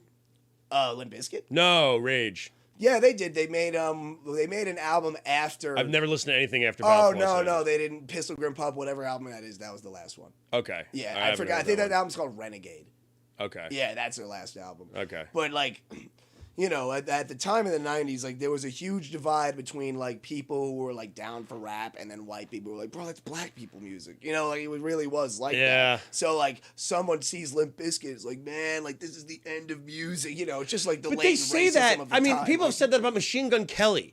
Now, I don't really care for Machine Gun Kelly. the difference is Machine Gun Kelly doesn't have any good songs. Here, I really want to talk to you about this. I don't know why this bugs me so much. I really does. You know why? Because as a kid, the only two rap I ever actually listened to was like Wu-Tang Clan and Eminem. Because I was an angry white kid. Right. Dude, I was the same. And that, except- to be fair, a lot of my metal friends, when they felt like, because they were like, don't find out you listen to rap. And then they'd be like Eminem? Nah, that's fine. Because like Kill You was like a violent ass fucking song. yeah, or Kim. Yeah. They'd be love like, Kim, that's man. basically metal. Kim. Yeah. Look what you made me do. Yeah, it's basically metal, almost metal. Yeah, So that's it's right there. that's what I was Yeah. told. And I mean, I was the same way. I grew up by the only rappers I liked. You know, I used to think all rap was unanimously shit except for Biggie, Tupac, Eminem. Yeah, I and liked the Wu-Tang, hits. You know, yeah. Yeah. And it's just like now, like getting into college and becoming a stoner honestly opened my mind to rap because as you start smoking weed Yeah, with people, that was you mine. hear Now I love rap. that you Yeah. like, and you'd be like, "What is this?" And you'd be like, "That's Wu-Tang." Because you like to you know. vibe to beats and get high. Like you I know? didn't even know about Wu-Tang back then. Like people would say Wu-Tang, I didn't know what that was. Then in college, like I'd hear something while I was like stoned. I'm like, dude, what the fuck is this? This is so fire. People are like, yo, it's fucking Wu-Tang, Triumph, bro. man. Like, Triumph, 36 people like, Chamber. people like, you don't know Cream? And I'm like, yeah. Like, Come on, I you're was white so, from Long Island. You don't know Wu-Tang Clan? What the fuck? Dude, I was that sheltered. Like I remember as a kid, because my cousin was very into metal. I didn't have an older brother, so my cousin was kind of like my older brother, and he was into metal as like a middle schooler. And I remember one time I was like singing along to Eminem in the car with him, and he was like, "Hey, you do not like rap," and I was Yeah. like, "I do not like rap." He's like, "You do not listen to rap anymore." I was like, "I do not listen to rap anymore," you know, like, and then I Yeah. grew up like thinking it was just bad. Yeah. You know, but and that's like a lot of that was just from the And it's because you never listened to it, never gave it a shot. because you never listened to it, and a Smoke lot a of it little just, weed. yeah, it's also just from the latent racism of society. Yeah, because that too as people well. didn't respect rap because they just thought it was music for black people. That was and the good thing about college too, because music is so. I feel like you find out about a lot of music when you get to college. Right. Oh, yeah, for sure. Because college is when you meet people who introduce you to things. And also college is the time where you're like, I'm going to try new stuff, whatever. Like, you know, I'm open to things now because my parents are paying for me to be here for like 4 years. Yeah. Like my parents are paying up the ass so that I could be open-minded in this other state. You know? Like, Yeah, yeah. And, but yeah, so people try stuff in college. But even in high school, you know, you get judged for what you like. But like, our generation was the first generation where like the kids were like, no, rap is the shit. Like rap, like, and all of them were like, no, this is the shit. Not just like a select few, like everybody transitioned and like, and I think it did start with Eminem, but I think it really started with 50. Yeah, Like that was a 50, huge. I remember when album. 50 came out and like, You oh couldn't. my God. You could not hear it. Yeah, you couldn't escape And it. you can't sit there and tell me, even especially now. Now people like Indie Club comes on, and I'm just you're like, it's not a bad song. I get Oh it. no, You're I like fuck with 50. I'll fuck 50, with I used 50. to hate him because all the kids who bullied me in middle school liked him. So I used to fucking hate him, and also Yeah. that also You got pushed added- around by guys in G-Unit shirts. That added to my hatred of rap was that like kids who would drive to school bumping like you know fucking what was I gonna say? Why did I forgetting his name? He just died. DMX. You know, like Oh, people yeah. would drive to school like bumping DMX. The same douchebags on the football team who would call me a faggot. So like I Yeah, was exactly. like, yeah, fuck Yeah. rap. You know, Yeah, exactly. But then like I grew up and I'm like, wait a minute, I was a faggot. Oh no, I needed that. yeah, that was an important lesson. Oh man, but And I you're- still love metal, but you know now Yeah. I recognize like back as a kid I was like, I don't understand how people don't like this shit. Now I'm like, nah. I can't understand how now, Yeah. like when you get older, that you can't like listen to other shit. Well, yeah, you could be open. Because there's some songs that I pull out that people are like, you like this? Because, you know, I dress like fucking Lemmy Kilmister on his day off. But like, you know, like I don't care, man. Like I'll throw out the first time I threw on a Hall & Oates song, I scared the shit out of my friends. True. I put on I was just like driving. I'm putting on fucking Rich Girl or some shit, and they're like, "You know the words to this?" And I'm like, yeah, I started smoking a lot of weed. That's what'll happen. Man. You want because you want chill vibes. I have a playlist on my phone that's just called weed music. Like, you know what I mean? And it's all like yacht rock, easy listening, fucking R&B and rap and shit. Yeah, like every metalhead starts to become more open when they become stoners. You know, because they grow up into metal and that's all they like. Then they start smoking weed. They're like, man, this shit is kind of blowing my high, you know. I need some and you can't just listen to fucking like sludge metal and everything like that. Yeah, now I'll listen to almost anything. Yeah, that's what music is so fucking awesome, man. Yeah, it's awesome. Like whatever it is, if it's good, throw it on. Especially in like being in comedy, I feel like I don't know. I like to write and listen to music. I've done that. Sometimes it's hard for me because I focus on the song and I'm like, yeah, but I'm not writing. But like, it depends on the music. If it's like ambient enough or like spacey, then I'll. You know what I put on sometimes? Swear to God, if I have like a good idea because I have ADD and I think this is what helps with it. Arnica Flow. Arnica Flow, I've never heard. Sail away, sail. That song. From Pure Moods, the album. Oh, I think. I'm not familiar. Dude, it is a weird ass like chimey church bell song. This is what I figured out. I figured out that I had like hard adult. Like I was an idiot. I thought my ADD went away. I'm like, I'm 18 now. It's fine. Nothing. And then I went and saw a doctor and explained to me that's not how this works. No. It actually gets worse. Yeah, he's like, you have this. So when they said I was having trouble writing, so I went to like my therapist and I was telling them. Like my psychiatrist, and I was just like, "Hey, I really can't concentrate." Yeah. And I didn't want to take medication, and I was like, "What can I do, like without taking medication?" And they're like, "You can listen to like ambient music, like Enigma." And I was like, "Okay, interesting." So I was really having trouble writing because I was having all these bits, but I couldn't formulate them. It just sounded like screaming in my head, and I couldn't fucking translate it. Right. So I listened to what sounds like church music to do it. So, but like you'll hear like it's weird because you'll hear like fucking Cannibal Corpse 1 minute and then like the next minute it's just like yeah, return to innocence. Yeah. And I'm like writing about coming on myself. Then you just roll over. So what do you? Yeah, it's just like I haven't done that joke. That was an example of something that I relied on that was too erratic. I remember when you first did that bit, though. I was so blown away by how how into it you got. Because I've seen you do the joke at times where you don't get so crazy with it. Yeah. But in the beginning, when we first met, and it was probably at a Butera show back in, probably at what used to be, what's that bar out in fucking Setauket? Clyde's, yeah. Barton's place. What used to be Clyde's. I was just there last night. Yeah. And like, I saw you do the bit. And you do the line where that's where I first fucking met you, actually. Yeah, it is. Yeah, it was there. And you do the line where you're talking about how you're watching some crazy weird shit. And then the way you did it, you were like, and you get so fucking hard to Yeah, I fall and sometimes. I was just like, this dude's nuts. That was like... I thought it was great because the crowd was just like floored. But that's... that whole thing came out of a punchline. When I first started comedy, I was just like... I had like one other joke. I can't remember. It might have been the statuses joke where I talk about having lunch with my best friend. That might have been the first actual joke I wrote. No, it was the one about having motivational quotes on your faces. That's the first joke. It was that, and then the next, which was like a relatively tame joke, and the next thing is me miming jerking off. Yeah, and miming rolling over. Oh man, but it was all built around the fact that. The concept, the premise, basically, if I fleshed it out, it'd probably be, which I started doing it differently. The concept was just that, how many times do we have to go downstairs and look our parents in the eye after we just busted a nut watching something awful? Right. Like, I mean, some of us do it immediately after. Like, some of us literally wipe ourselves off and go downstairs well, better go downstairs and have dinner with mom. Like, that's where that punchline came out. Dude, this is probably, like, the weirdest thing, like, anybody will ever admit. But, like, there's been times where I've been jerking off. And thank God I moved out, by the way. Like, it's so good to finally be out of my parents' place. But, like... I'm working on it. Like, you do.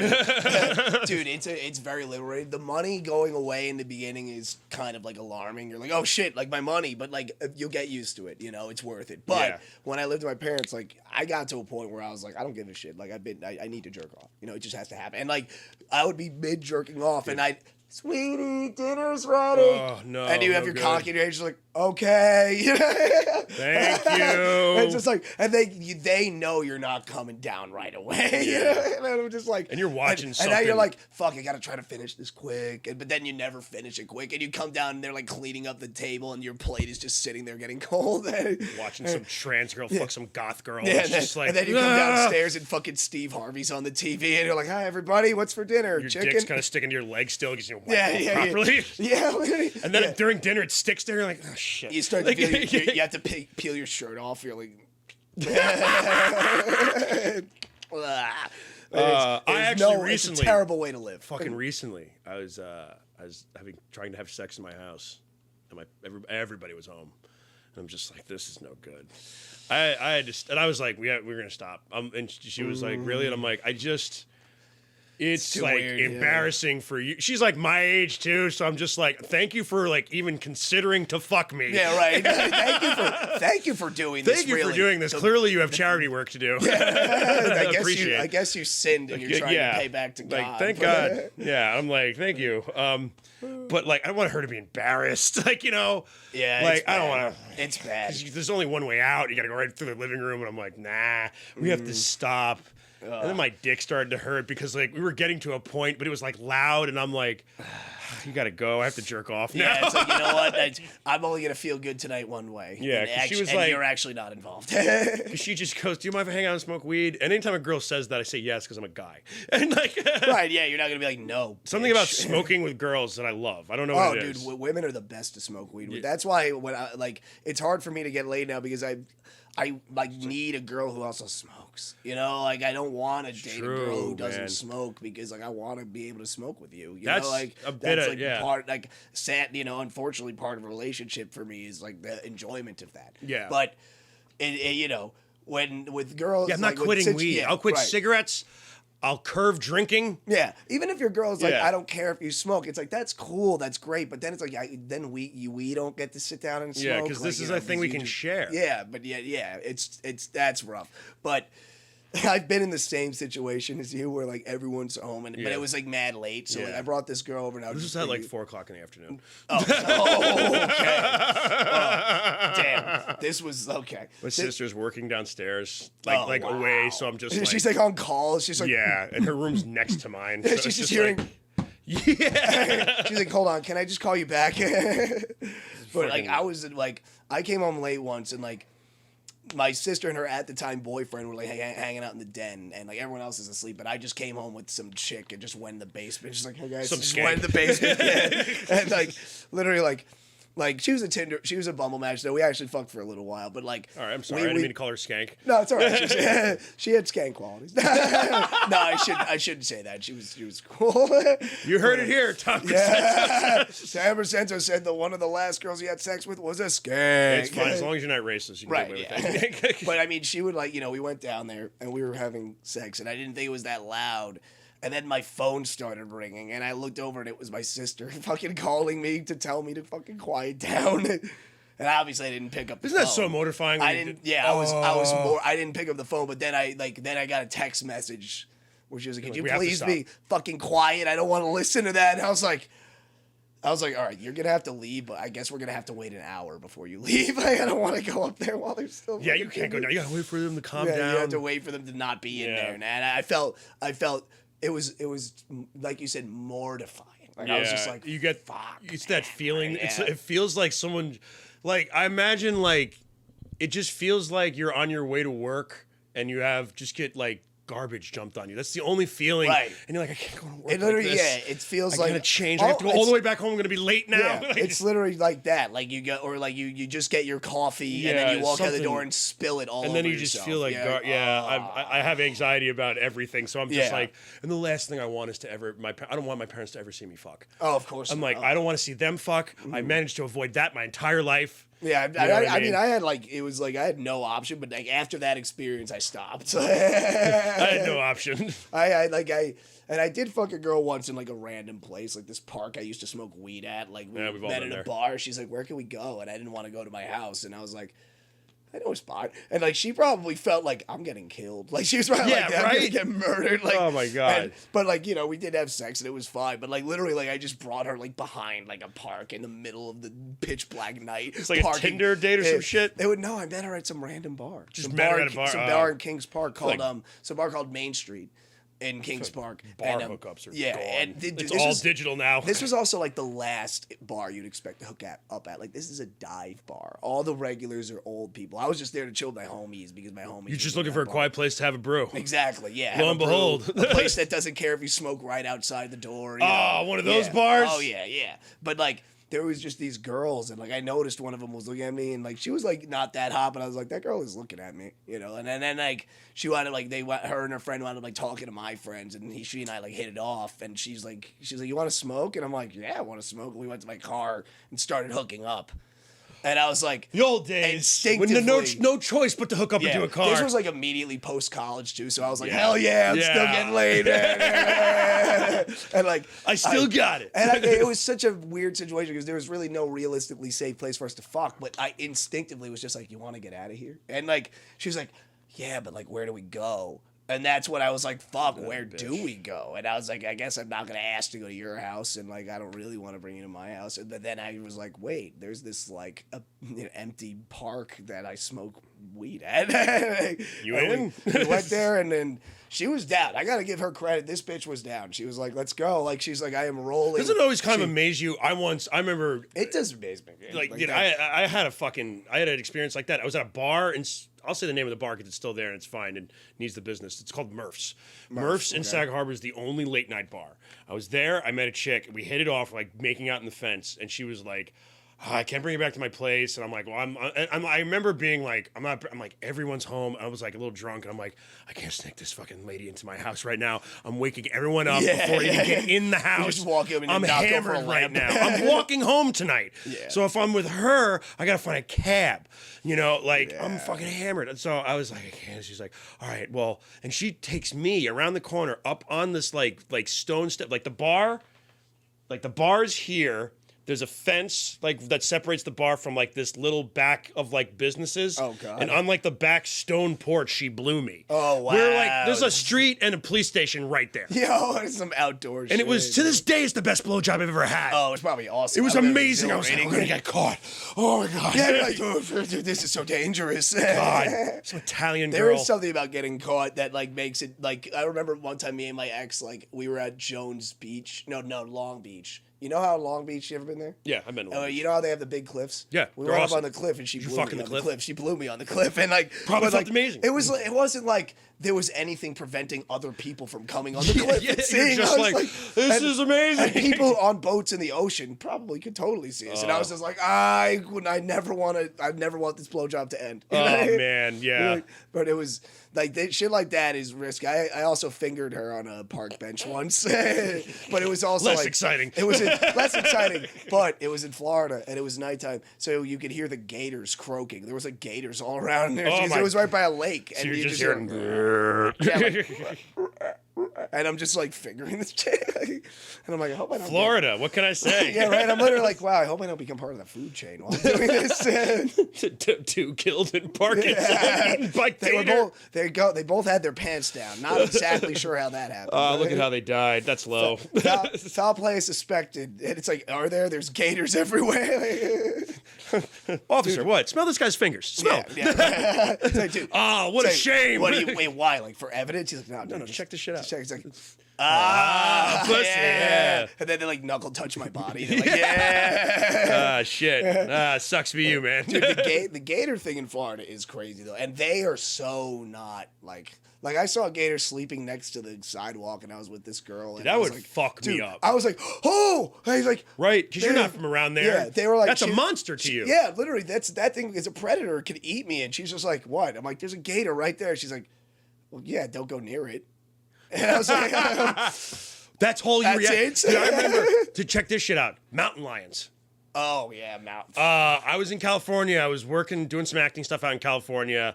And some dude was paying, owned this like estate, was paying us to put on a production of Great Gatsby. It was in the fucking redwoods. And like, I was driving and I saw one of these fuckers. Like, I saw like the little one. And like I was in the car with one of the people that lived there, and they stopped, and I'm like, "What the fuck is that? Is that like a stray cat?" Like, nah, it's just a mountain lion cub. And I'm like, "Mountain lion cub?" And then all of a sudden, the big one comes out. I'm like, "What the fuck is that? Oh my god! What is that? It's a giant. What is that?" He goes, "Yeah, they get in my backyard all the time." And they get in your backyard all the time? Yeah. And I'm like, it's like they're they can be dangerous. It's like when you see bears. I remember we were in the same thing. Like I was at a bachelor party in Georgia, Savannah, Georgia, I think. We were in the mountains, and I wake up and I see a fucking bear. Scared the shit out of me in the back of this mountain that cabin that we rented in the fucking mountains. Bears are really scary. Yeah, and I'm like, I'm going inside, and people are like, "Oh my god, it's a bear!" And I'm like, "Fuck that, fuck everything." Yeah. I watched the Discovery Channel way too much. Yeah, I saw the Grizzly Man. Smoked way too much weed. I listened to the Grizzly Man's tape. I found him on the dark web. We took acid, challenged each other, listened to it, see who could last longer. I lasted the longest. I have to be honest with you. I think it fucked me up a little bit. I haven't been the same since, but oh my god. Yeah, dude. Animals like that are terrifying, but in Florida they just don't give a fuck. And like I got spoiled. Like I did shrooms down there once, and we were like in my friend's backyard, and he had a giant, like his backyard connected to just a pasture that led to like land, and like there was like a pond, a big ass pond, and I was on shrooms. I was like, guys, I want to go like touch the water and like feel the water, and there was a gator right there, and my friends are like, Tom, but I was literally just tripping. I was that's something, man. And like, thankfully, this gator still had its natural fear of humans because it just swam away. But Yeah. literally, there was a gator like right there, I and get I was that. like, some of them don't. oh no, some of them definitely Some don't. of them are No. not scared of humans at all. No, yeah. That's why if they attack a person, they have to kill it. Yeah. You have to report that because there's a gator that tastes human flesh. Like they Yeah. talk about like the taste, they got the taste of human blood, but Yeah, like really, that's like, what happened in Africa in the Nile. Oh yeah, That's why it's that they have the fucking the Gustav was the fucking legendary crocodile. Gustav, yeah, I think he's still alive. I think but like I've seen He's killing it. Yeah, he's fucking 225 deaths, and it's just like that gator's not afraid of it. Like alligator's not afraid of it, or crocodile's not afraid of anything. I think honestly, probably they all learned at this point. I mean, because the Nile is just people are always going up to it to get water or like whatever, That's how like, it is, wash man. stuff That's... and like and nobody does anything when somebody's taken away. You're not finding that crocodile again. Yeah. You know, there's you're not gonna be like, this crocodile attacked my friend. I want to report it, and they're gonna be like, which one? It's like it's always you watch a movie. It's always it's got to have an identifying mark, like a missing eye or something, like one club foot. Yeah, the one with the one with the cane, the old one. The one with the scar on his back. Oh, you're talking about the old Lincoln dial. It's like the one with the devil's eyes, like a doll's eyes. God. It's like that doesn't really narrow it down. No, it doesn't really narrow it down. A lot of people get killed by Sorry. That's like how, like, I love how, like, some beasts we look at as majestic. Yeah. We're like, giraffes are so majestic. If you go to where giraffes are native, people treat them like we treat deer. They get hit by cars all the time. There's like dead ones on the side of the road. Yeah, They're so like, abundant. I fucking hate the giraffes. They fucking do. They do. My friend went to Dubai and he says, they fucking hate giraffes out there. I was like, really, giraffes? He's like, they hate them. Apparently they fuck up traffic. They're idiots. They run through town all the time. They're basically just they're not related, but it might as well just be like a 15-foot deer. Yeah, they're just dumb. They just wander around dumb. Like you watch the fucking Lion King one time and you're like, it's not like that, okay? Yeah. These things make weird noises. They shit in your yard. Yeah, they're not just goofy things with purple tongues. Like they fucking. Now I'm not saying kill all the giraffes, but I am saying no, don't kill all the giraffes. I don't always drink beer, but when I do, I kill giraffes. It's like, God, that's weird. I knew I was going far over time with you. I was well prepared for it. That's all good, man. I'm chilling. I know, man. I'm gonna wrap up. You've successfully recorded our longest episode. Hell yeah, dude! I gotta have you back on. I got to talk a little bit of everything with you. I got to talk a little some comedy. Got to talk some music, which is actually one of my favorite fucking subjects. I would love to have you back. Deadly animals. We got to talk I mean, it's gonna end up on deadly animals. We got to talk blowjobs. And how inadequate we are as males in performing sometimes. How I should never download TikTok. Yeah, we hit everything. So, but dude, thanks for coming on. Definitely gonna have you back eventually. We'll talk about some shit. Anytime, man. If you ever see Tom's face in a show, you have any shows you want to plug coming up? Right now, as far as shit coming up, I don't have anything booked down the pipeline. But interestingly enough, I am competing in a rap show. I saw you Saturday. posted something about this. So one of my hidden talents is that I've also been writing rhymes since I was like 18. Really? Yeah, because when I first secret metal. When I first got into rap in college, my friends and I would get high and freestyle. And then Okay. sometimes, like, one of my friends was this very, like, you know, like, eccentric kid who was like, well, why don't we, like, put on a beat and write something? Like let's write together. And be like, okay, you know, like, I'm high, I'll do that. And, like, we'd started, like, writing rhymes for fun. So it's just always been something I could do. And now, like, me and Dom LaMarco actually, like, make tracks. And No, like, I love Dom. I gotta get Dom on the show. I love Dom. Dom is, shout out Dom. Dom, Upsplifted. Dom, I love you. You're coming on the show. Upsplifted. We got to Yeah. have you representing the show. Hell yeah. But like me and Dom will make songs. He has a rap name. His rap name is Don Kramer because he says the I like to N-word. reiterate how much I love you, Dom. No, he doesn't say the N-word, but God. but then my rap name, I took it from Family Guy, but it's actually a show. MC Peter. No, Dr. T in the Women. Because there's that scene where... So you do like comedic rap, or do you do... It's funny, yeah. Like, I don't take it seriously. Like, I think I have bars. Fuck, but, like, don't make it's me all... do another hour right now just about your rap. Yeah, right. Yeah, we'll make it quick. But, like, you know, like, I just try to make it fun, and I just have fun with it. It's comedy based. It's supposed to be comedic. Okay. You know, like No, if you were like, if you're doing like a whole... No, I take my rap seriously. No. Like, no, that's comedy's one not. thing. This is a different genre. My rap name is Dr. T and the Women. If I was taking it seriously, Yeah, at but that like, point. can I just say, like, it'd be really funny if you took it seriously and like when you have like the hat and the glasses on, you're like, no. Refer to me as Dr. T when I have the hat and the sunglasses on. It's like, no, man. Tom's dead. I'm Dr. T right now, Dr. man. T You know, right now. I don't you know. I basically- don't know Tom. You basically dead naming me, dog. But it's like, it's just something I've always done for fun, and I enjoy it. And it's not like something I take seriously. And none of my friends from like, you know, high school or before would ever expect that I'd like to rap. I've known you for 4 or 5 years almost at this It's always point, a and I shock to don't people. know who I'm like, what the fuck? It's always a shock to people, but I just like, you know, You're love wearing a fucking dying fetus wearing shirt. a dying Yeah. fetus shirt, and you're like, I write rhymes. Yeah. I know you're not wearing it as a fucking fashion accessory. Right, so. yeah. But it's like, you know, I just always enjoyed it, and I like to get hard. I love, like, you know, like, I rap kind of like Eminem, where all my bars are just about, like, fucking shit up, you know? And, Yeah. like, I just do it for fun. And, like, Dom and I will make music, and Matt Solomon, who is a comedian / rapper, primarily a rapper, but he does stand-up, too. Shout out M Soul. Yeah. He fucking, he puts on rap shows at, like, One Eye Jacks all the time, and he's had us perform there, and he's had us do comedy on I those performed shows. at you know. fucking One Eye Jack's. Place is great. Yeah, no, yeah. And It's cool that he let you guys perform in his rap shows. And yeah, shit. he would let us do comedy and rap, like sometimes in the same night. Like we would let us do both. Like, so he has this rap contest, and he just asked me, he's like, "Yo, Tom, like, are you down? Like, would you come through spit?" And I was like, "Sure." Do it. You know, So why when not, is you know? that? When is it? Next Saturday, the 25th at Coaster's Tavern. All right, this will be out on Yeah. Monday, so they'll have time to get, if people hear Yeah, about it. if you Coasters, Coaster's Tavern in East Meadow. If you want to come watch me spit bars, come and check Come it out. check I've been it at out. Coasters is great. There's a mic at Coasters, and there's they're always doing shows there. So come on Yeah. down to Coasters. and yeah, Coaster's is a spot, and you know, it's just it's gonna be fun, man. I'm gonna be very come wasted. support Tom in his budding rap career. Yeah, I will be the next A Boogie in the hoodie or something. Well, dude, thank you for coming on. I definitely am going to have you back and do, I guess, a 4-hour one at this point. Yeah, really, fucking. Well, you haven't. But even, I always leave it open. I try dude, we to. haven't even gotten to the Epstein trial. Now they got a little bit. They got a little sampling of everything that sort of Tom is in a lot of ways. Yeah, and yeah. your love of Apex Predators as much as mine. Indeed. So thank you, Kosi Tom's Rap Show. The only shows I have coming up to plug, July 8th, I'm going to be at the Giggle Room with Terry McNeely. Please go on govs.gov. I know that sounds like a joke, but it's not, I assure you. Govs.gov to get tickets. It's at the Giggle Room at the Levittown location. Please get tickets for that. And then I'm going to be in Milford, Pennsylvania on August 5th with Fat Jane, Billy Geyer, Dan LaRocca, and Joe Cravella. So if you're in the area, come and check us out. More details to come in that one as venue when I get closer to it. That's it. My name's Joe Winchell. I'm the Millennial Stoner, and I'm out of here. It's a bad send-off.